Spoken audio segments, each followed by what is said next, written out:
اللہ اللہ اللہ اللہ۔ تیسری بات جس کی ممانعت آئی وہ ہے البغی، سرکشی، ظلم و ستم۔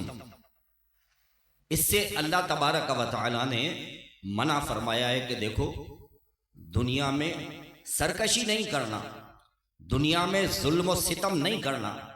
اب جو آیت شروع ہو رہی ہے اس میں اوامر میں پہلا لفظ کیا ہے؟ ان اللہ یأمر بالعدل۔ بے شک اللہ تبارک و تعالی حکم دیتا ہے تم کو کس چیز کا؟ کہ عدل و انصاف کرنا۔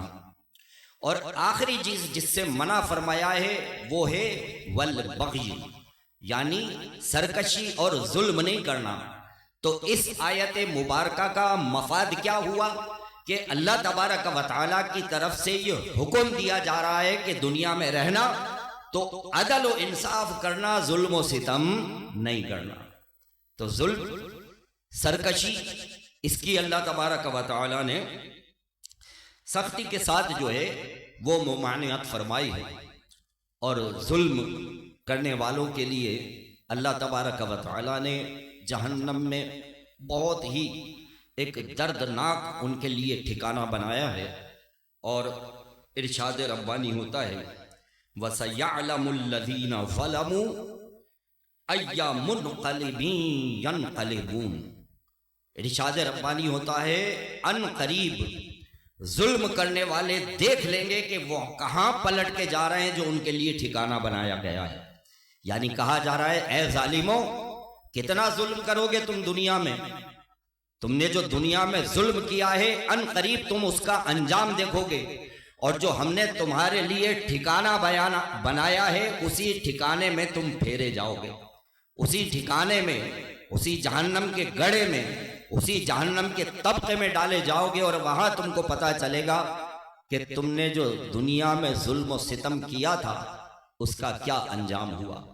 یاد رکھیے دنیا میں بڑے بڑے ظالم آئے، انہوں نے دنیا میں بڑے ظلم کیے، لیکن سدا بادشاہی میرے رب کی ہے۔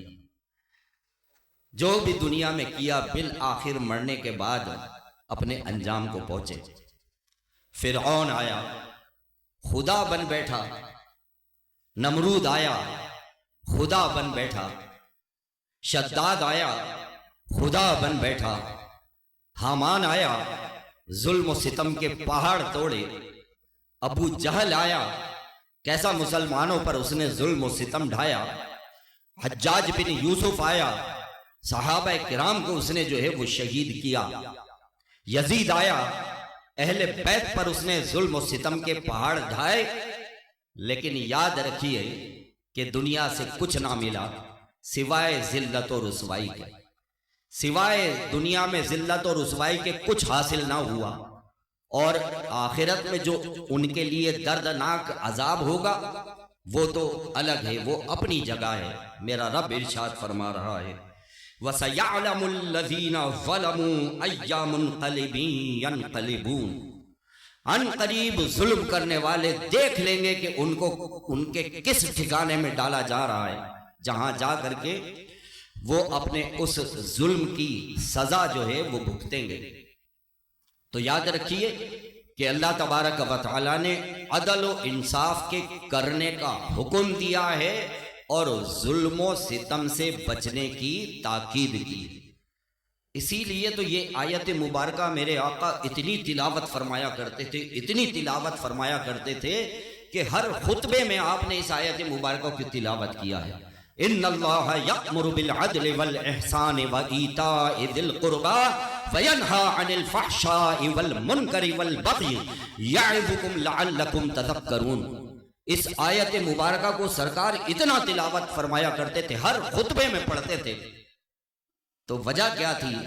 وجہ یہ تھی کہ جناب حضرت عبداللہ ابن عباس رضی اللہ تعالیٰ عنہ فرماتے ہیں کہ صرف اس ایک آیت میں اللہ تبارک و تعالیٰ نے آدھا دین اسلام بیان کر دیا ہے۔ آدھا دین اسلام، جناب عبداللہ ابن عباس کہنے کہ آدھا دین اسلام اللہ تعالیٰ نے اس آیت میں بیان کر دیا ہے۔ 3 اوامر 3 نواہی، مسلمان اگر ان 3 باتوں پر عمل کرنا شروع کر دیں اور 3 نواہی جن سے منع فرمایا ہے ان سے بچنا شروع کر دیں، دیکھیں مسلمان کیسا خوشحال ہوتا ہے، دیکھیں مسلمانوں میں کیسی برکتیں آتی ہیں، دیکھیں اسلامی معاشرہ کیسا پھلتا پھولتا ہے۔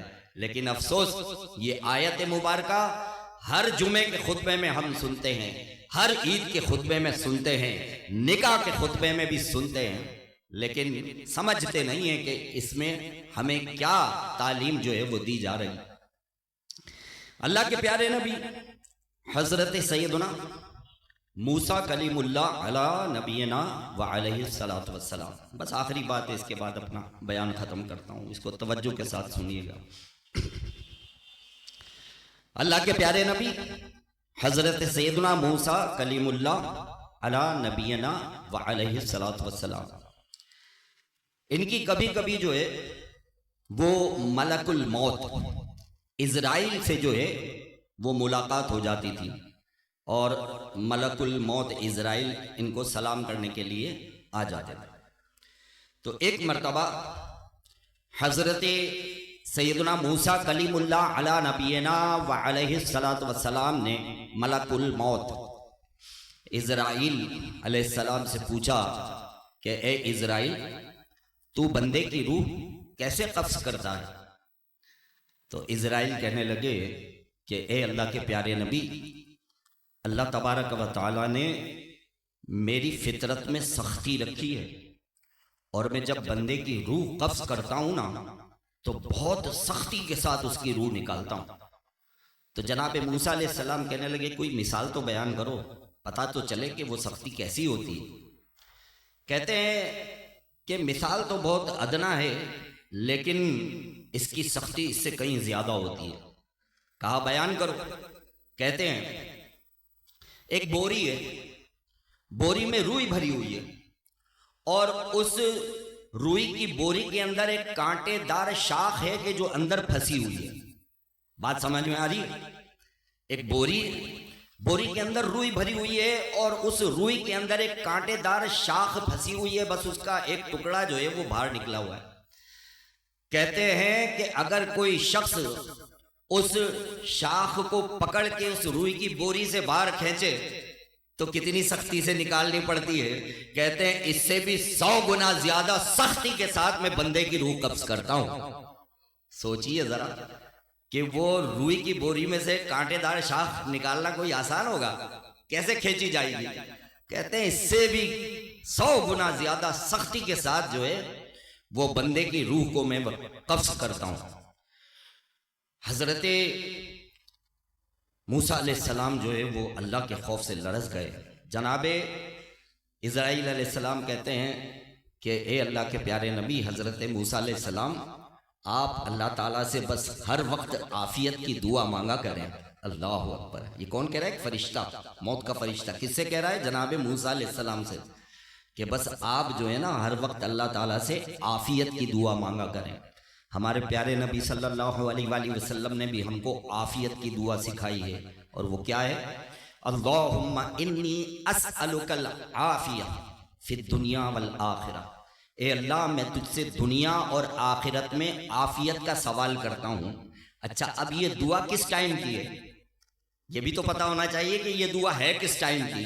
سنیے، نماز پڑھنے کے لیے آئے، سنتیں ہم نے پڑھ لی، اور ابھی فرض جو ہے اس کے لیے جماعت کھڑی نہیں ہو رہی ہے، تو سنتوں اور فرض کے درمیان جو وقت ہوتا ہے نا، یہ اس وقت میں پڑھنے کی دعا ہے۔ پیارے نبی صلی اللہ علیہ وآلہ وسلم فرض نماز سے پہلے یہ دعا پڑھا کرتے تھے، اللہم انی اسألک العافیہ فی الدنیا والآخرہ۔ اے اللہ، میں تجھ سے دنیا اور آخرت میں عافیت کا سوال کرتا ہوں۔ یہ اس وقت کی دعا ہے، یہ فرض نماز سے پہلے کی۔ یاد کر لیں اور اس کو پڑھا کریں۔ ہمارے آقا نے پڑھ کے دکھایا بھی ہے اور امت کو سمجھایا بھی ہے۔ تو اسرائیل کہنے لگے کہ اے اللہ کے پیارے نبی حضرت موسیٰ علیہ السلام، آپ جو ہے نا اللہ تعالیٰ سے بس ہر وقت عافیت کی دعا کیا کریں۔ جناب موسیٰ علیہ السلام کہنے لگے کہ اے اسرائیل، تو لوگوں کی اتنی سختی کے ساتھ جو ہے وہ روحیں قبض کرتا ہے، تجھے ترس نہیں آتا؟ اسرائیل کہتے ہیں کہ اے اللہ کے پیارے نبی حضرت موسیٰ علیہ السلام، اللہ تعالیٰ نے میری فطرت میں سختی رکھی ہے، مجھے ترس نہیں آتا، جو میرے رب کا حکم ہوتا ہے بس اسی پہ مجھے عمل کرنا ہوتا ہے، تو جو رب کا حکم آ گیا تو بس اس پہ میں عمل کرتا ہوں، تو اللہ تعالیٰ نے تو میری فطرت میں سختی رکھی ہے، میں بس روح قبض کر لیتا ہوں۔ جناب موسیٰ علیہ السلام کہنے لگے اچھا اے اسرائیل، تو نے بے شمار لوگوں کی روحیں قبض کی ہیں، تو کبھی تو کسی پر تجھے ترس آیا ہوگا، کبھی تو کسی پہ تجھے ترس آیا ہوگا۔ اسرائیل علیہ السلام سوچنے لگے، کہنے لگے کہ ہاں اے اللہ کے پیارے نبی، حضرت موسیٰ علیہ السلام ایک بندہ تھا، جب میں نے اس کی روح قبض کی ہے نا تو مجھے اس پر بڑا ترس آیا تھا، لیکن رب کا حکم تھا، میں نے اس کی روح قبض کر لی، اس لیے کہ مجھے تو اللہ کا حکم ہے، اللہ کے حکم کے خلاف تو میں کر ہی نہیں سکتا تھا، ایک ہی بندہ تھا، اس پہ مجھے بڑا ترس آیا۔ حضرت موسیٰ علیہ السلام ارشاد فرماتے ہیں کہ اے اسرائیل، وہ کون تھا کہ جس کی روح قبض کرنے میں تجھے جو ہے وہ ترس آیا اور تجھے جو ہے مطلب اچھا نہ لگا، اور لیکن اللہ کا حکم تھا اور تو نے اس کی روح قبض کر لی۔ اب جناب اسرائیل علیہ السلام نے جس شخص کا تذکرہ کیا ہے نا، اب آپ ذرا سنیے گا دل کے کانوں سے، کہ ملک الموت اسرائیل، کہ جس کی فطرت میں اللہ تعالیٰ نے سختی رکھی ہے اور وہ لوگوں کی نہایت ہی سختی کے ساتھ روحیں قبض کرتے ہیں، تو جس شخص پر اس کی روح قبض کرتے ہوئے بھی ان کو ترس آ گیا تو وہ کیسا ہوگا، سنیے۔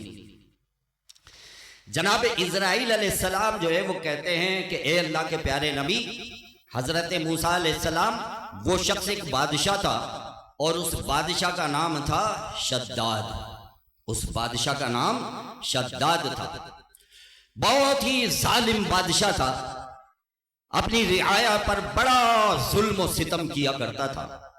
اس نے اپنے ملک میں یہ آرڈر جاری کر دیا تھا، خبردار بادشاہ کے خلاف کوئی بولے نہیں، جو بادشاہ کے خلاف بولے گا اس کو اٹھا لیا جائے گا، اس کو لاپتہ کر دیں گے، اس کو جیل میں ڈال دیں گے، اس کی گھر کی عورتوں اور بچوں کو بھی اٹھا لیں گے، اس کے گھروں کو توڑ دیں گے، اس کے سارے کاروبار کو تباہ و برباد کر دیں گے، خبردار بادشاہ کے خلاف کوئی آواز نہیں نکالے گا۔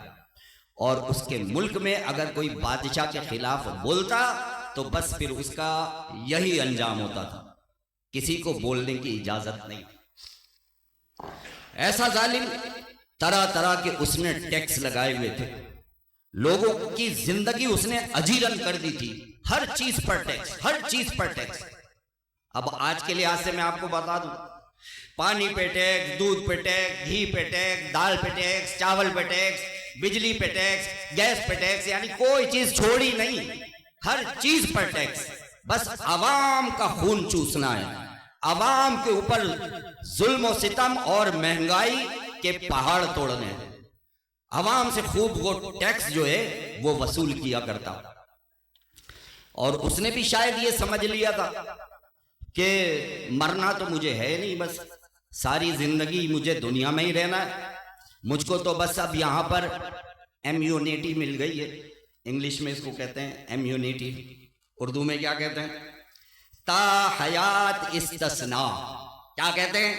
تا حیات استثناء، تا دم مرگ مجھے کوئی پوچھنے والا نہ ہو، کوئی مجھ سے یہ نہ پوچھے کہ تو نے یہ کیوں کیا، یہ ظلم کیوں کیا، یہ لوگوں پر ظلم کے پہاڑ کیوں توڑے، تا حیات استثناء چاہیے مجھے، کوئی پوچھنے والا نہ ہو۔ ارے یہ صفت کس کی ہے؟ یہ صفت تو میرے رب کی ہے۔ رب ارشاد فرماتا ہے فعال لما یرید، رب کی شان یہ ہے جو چاہتا ہے وہ کرتا ہے، اس سے کوئی پوچھنے والا نہیں ہے کہ تو نے یہ کیوں کیا ہے، یہ رب کی صفت ہے، فعال لما یرید، وہ جو چاہتا ہے کرتا ہے، اس سے مخلوق میں کسی میں ہمت نہیں ہے پوچھ لے کہ اے میرے رب تو نے یہ کیوں کیا ہے یا یہ کیوں نہیں کیا ہے، یہ تو میرے رب کی صفت۔ لیکن اس کو بھی بھائی امیونٹی چاہیے تھی، تا حیات استثناء لے لیا ہوگا اس نے اپنی پارلیمنٹ سے ججوں کو بٹھا کر کے اور لوگوں کو جو ہے وہ ڈرا کے دھمکا کے لے لیا ہوگا اس نے، تا حیات استثنا۔ اب خوشامد کرنے والے تو ہر جگہ ہوتے ہیں، تو اس کے بھی دربار میں ایک سے ایک خوش آمدی ہوں گے، جیسا کہ آج کل کے دور میں ارے صدر صاحب آپ سے اچھا تو صدر ہو ہی نہیں سکتا، ارے وزیر اعظم صاحب آپ سے اچھا وزیر اعظم تو ہو ہی نہیں سکتا، ارے جرنیل صاحب آپ سے تو اچھا جرنیل کوئی ہو نہیں سکتا، 6 طیارے گرا دیے بھائی، واہ واہ کیا بات ہے، آپ کو تو بھائی بہت بڑا کوئی ایوارڈ ملنا چاہیے، آپ سے اچھا کوئی جرنیل ہو نہیں سکتا۔ تو خوشامدی تو ہر جو ہے وہ طاقتور کے ساتھ ہوتے، تو اس کے بھی دربار میں خوش آمدی تھے۔ کہنے لگے کہ بادشاہ شداد تم نے بڑے بڑے کام کیے ہیں لیکن ایک کام نہیں کیا۔ تو پوچھا وہ کیا کام ہے جو میں نے نہیں کیا؟ کہا تو نے جنت نہیں بنائی، جنت بنانی چاہیے تجھ کو۔ تو اس نے پوچھا بھائی جنت میں ہوتا کیا ہے؟ تو لوگوں نے بتایا کہ بھائی جنت ایک باغ ہے، اس میں دودھ کی نہریں ہیں، اس کے اندر جو ہے وہ پرندے ہیں رنگ برنگی، اس میں حوریں ہیں، اور اس میں یہ چیزیں ہوں گی، تو جنت تو ایسی ہوتی ہے۔ تو شداد نے کہا ٹھیک ہے بھائی، اب ہم جنت بھی بنائیں گے اور جنت بنانے کی تیاری کرو۔ چل بھائی، جتنا لوگوں کا خون چوس چوس کے مال اس نے جمع کیا تھا نا، تو اب وہی سارا مال اس نے جنت بنانے پر لگانا شروع کر دیا۔ بھائی جنت بننا شروع ہو گئی، بڑا بہترین باغ بنا، دودھ کی نہریں بنی، پانی کی نہریں بنی، شہد کی نہریں بنی، اور طرح طرح کے پرندے اور جانور اس کے اندر رکھے گئے، اور حوروں کے نام پر بڑی ساری دنیا سے خوبصورت عورتیں وہاں پر جمع کی گئیں۔ بھائی جنت جو ہے وہ ہو گئی تیار، جنت تیار ہو گئی۔ تو اب اس کے مصاحبوں نے، جو اس کے پارلیمنٹ کے لوگ تھے، انہوں نے کہا کہ بھائی بادشاہ سلامت چلیں، اب چل کے جنت کا افتتاح تو کر لیں۔ اب وہ شداد چلا بڑے کر و فر کے ساتھ اور بڑی شان و شوکت کے ساتھ جنت کا افتتاح کرنے، اوپننگ سیریمنی ہو رہی ہے بھائی۔ اب یہ بڑا تاج واج لگا کر کے یہ پہنچا جنت کا افتتاح کرنے کے لیے، جنت کا دروازہ جو ہے اس پر یہ پہنچا، اور جیسے ہی یہ شداد جنت کے دروازے پر پہنچا، اور قبل اس کے کہ اپنا پاؤں اٹھا کے یہ جنت کے اندر رکھے، جناب اسرائیل علیہ السلام کہتے ہیں بس میرے رب کا حکم آ گیا، اس کی رسی کھینچ لو، اس کا ٹائم ختم ہو گیا، اب اسی وقت اس کی روح قبض کر لو۔ جناب اسرائیل علیہ السلام کہتے ہیں اے اللہ کے پیارے نبی حضرت موسیٰ علیہ السلام، مجھے اس پر بڑا ترس آیا، اتنا ظلم و ستم کر کے جو اس نے جنت بنائی تھی اس میں اسے قدم رکھنے کی بھی مہلت نہ ملی، اور میرے رب نے اس کی رسی کھینچ لی، اور میں نے پھر اس کی روح قبض کر لی۔ بس وہ ایک ہی بندہ تھا جس کی روح قبض کرتے ہوئے مجھے بڑا ترس آیا۔ اے ظالموں کتنا ظلم کر لوگے، بالآخر مرنا ہے، موت ہے، اور جتنا تم نے کمایا ہے، جتنا تم نے مال جمع کیا ہے، سب دنیا میں رہ جائے گی، سدا بادشاہی میرے رب کی ہے، مالک الملک ہے، دنیا کا بھی بادشاہ ہے، آخرت کا بھی بادشاہ ہے۔ اس لیے رب ارشاد فرماتا ہے وَيَنْهَا عَنِ الْفَحْشَاءِ وَالْمُنْكَرِ وَالْبَغْيِ، سرکشی نہیں کرنا، ظلم و ستم نہیں کرنا، يَعِظُكُمْ لَعَلَّكُمْ تَذَكَّرُونَ، اور تمہارا رب یہ اسی لیے بیان کرتا ہے تاکہ تم نصیحت حاصل کرو۔ یہ نصیحت کی باتیں ہیں جو خطبے میں اس آیت کو شامل کیا گیا ہے۔ رب کریم سے دعا ہے جو کچھ سنا سمجھنے یاد رکھنے اس کے مطابق ہمیں عمل کی توفیق عطا فرمائے۔ اگر آپ کو یہ ویڈیو پسند آئی ہو تو اس ویڈیو کو لائک کریں، کامنٹس کریں، شیئر کریں، اور میرے اس چینل کو سبسکرائب کریں۔ جزاک اللہ خیر۔